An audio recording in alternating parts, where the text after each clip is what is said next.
every reset in the 5,000 years of human history. This is the other side of the race, which is based on gold. Now, for decades, the way gold was traded in the Western financial system was essentially a 3-card Monte game. It was kind of a street hustle, a shell game, if you will.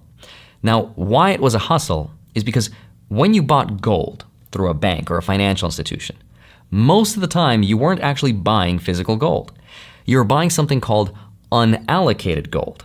That is the official term for it, which is basically a promise. A promise that somewhere in some vault, somewhere out there, there's some gold with your name on it.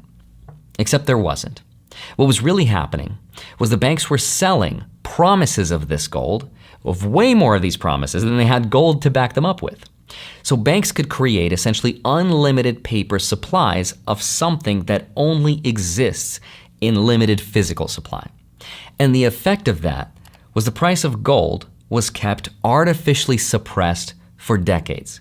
Because if you can create an unlimited supply of something on paper, the price can never fully show itself to us, right? How valuable that thing really is.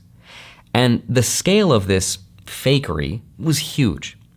By 2021, the total value of unallocated gold in the London market alone was $572 billion. Now, if you add another $63 billion in COMEX futures on top of that, you have roughly $635 billion in paper gold claims.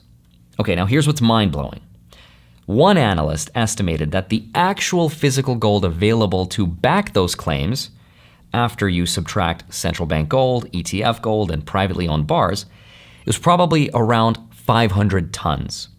Now, 500 tons is about 16 million troy ounces. And at today's gold price of around $4,360 per ounce, that works out to about 70 billion worth of real physical gold.